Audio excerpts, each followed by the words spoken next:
You just mentioned court hearings.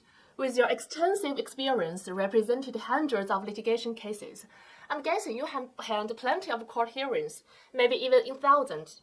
Many foreign lawyers have mentioned that despite handling a large number of litigation cases, they often settle and resolve them before they actually go to trial. Do most litigation cases in China end up going to trial? How important is the trial? Does the attorney's performance during the trial significantly affect the final outcome of the case? Actually, in China, a lot of cases are resolved through mediation or settlement as well. But due to the short time between the acceptance of the litigation and the hearing, it's quite common for parties who haven't settled before hearing. And even after the hearing, the court continues to mediate, and there have been quite a few cases where settlements were reached post-trial. Therefore, I do have attended a large number of court hearings, hundreds or even thousands of times, and I do not do accurate account. China's court hearings are indeed very demanding for lawyers. Each case is typically only heard once, so it's crucial for us to effectively present our perspectives, provide clear explanations of the case details and evidence, and make strong arguments on the key points of the contention while countering the opposing party's viewpoint. The performance at the court trial is really crucial. For example, there was a case where initially the judge seemed to favor the plaintiff because he only reviewed the plaintiff's claims. He even persuaded our side during mediation, suggesting that we were likely to lose. However, during the hearing, I presented tons of evidence and thoroughly explained our reasons and perspectives. After the hearing, the judge's attitude completely changed and fully supported our arguments in the final judgment. Such instances are not uncommon.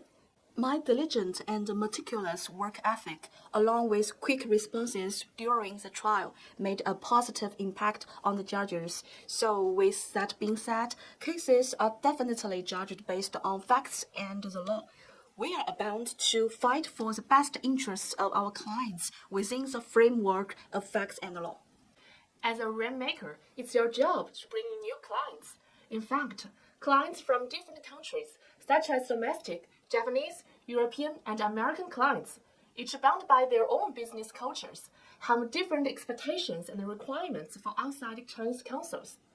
Nowadays, Chinese companies encounter many challenges in IP area when expanding internationally, and many foreign lawyers are willing to provide legal services to Chinese companies. So in your opinion, what factors do Chinese companies take into account when selecting outside counsels for international markets and when dealing with legal disputes abroad? Do you have any experience to share in this regard? Yeah, it is true that many Chinese companies are expanding overseas these days. And when they encounter IP conflicts in foreign markets, they need to reach out to the local counsels for help. Based on our firm's experience, Chinese enterprises have similar considerations when selecting foreign counsels as they do when they choosing Chinese lawyers. The first thing they will think about is whether those foreign counsels can be trusted. Chinese in-house may have a less comprehensive understanding of the judicial practice and related situations in other jurisdictions. When evaluating whether the foreign lawyers are trustworthy, they would like to refer to the reputable recommendation lists and seek referrals from the domestic lawyers whom they trust, which is in fact the endorsement of the domestic lawyer's own credibility.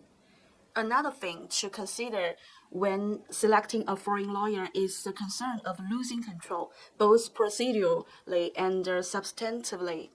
Due to their lack of familiarity with the foreign situation, they might not be fully aware of the knowledge and procedures that are considered common sense for the local councils or enterprises. So if there is no clear explanation and heads up in advance, when unexpected circumstance takes place, Chinese enterprise would feel a bit uneasy.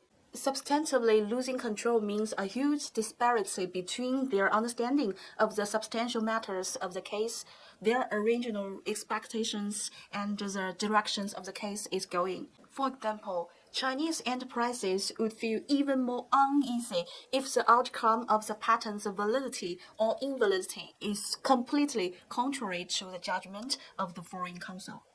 Our firm also serves foreign clients. Our practice involves understanding the unique requirements of clients and navigating the legal and cultural disparities between nations. Thanks to our advanced understanding of the differences, we can provide detailed and tailored explanations and clarifications.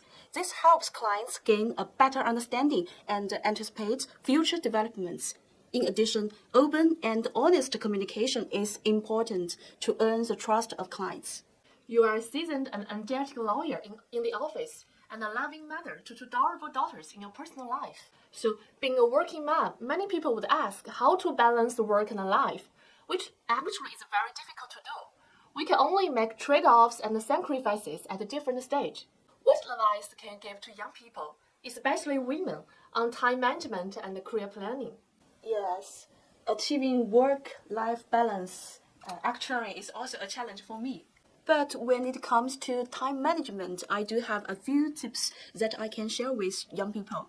The first is to make a plan and improve productivity. I've always been good at managed work deadlines. I think it's because I make a plan and stay focused to efficiently get things done. Typically, I like to push deadlines given by clients or courts ahead at least one day. This allows me some wiggle room to handle any unexpected situations that may arise.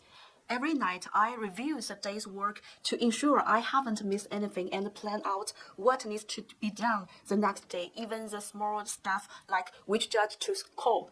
The following workday, it's important to tackle the necessary tasks right away, like legal opinions and attorneys' opinions. This usually take up a significant amount of time, so it's best to complete them in the morning. I will leave the small stuff to the fragmented time and focus on the bigger tasks and at hand. I will do my best to finish up everything before the deadline hits.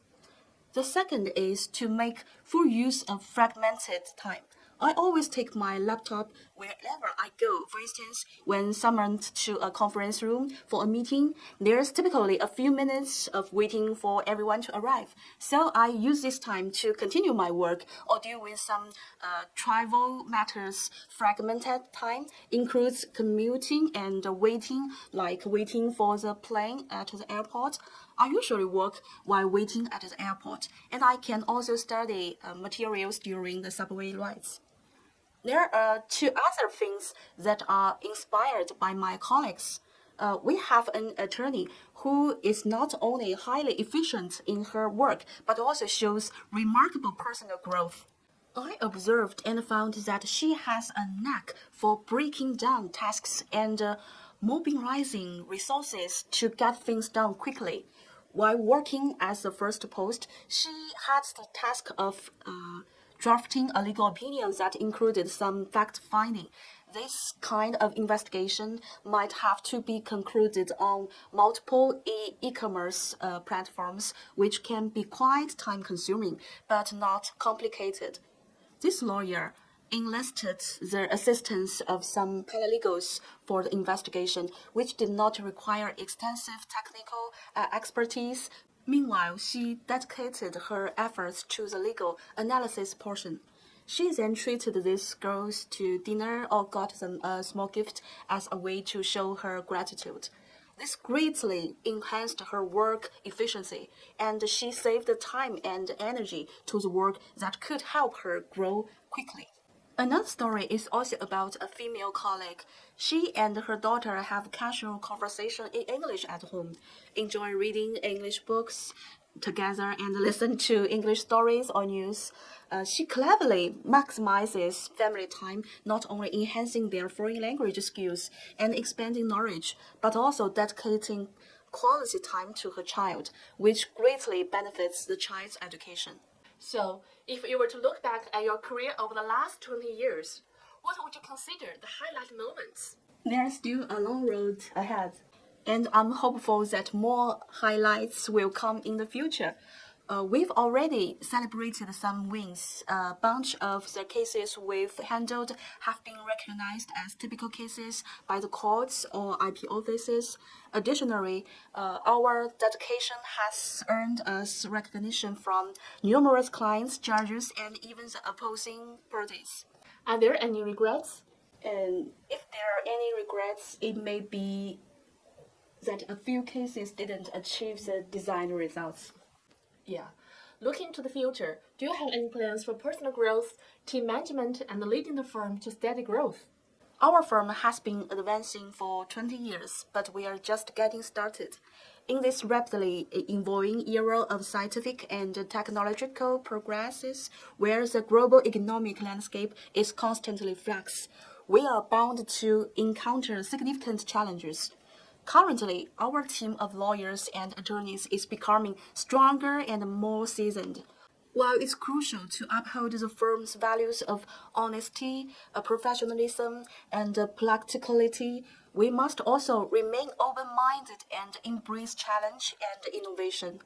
It's crucial to explore new opportunities beyond our comfort zone and provide talented lawyers the chance to shine and showcase their unique abilities.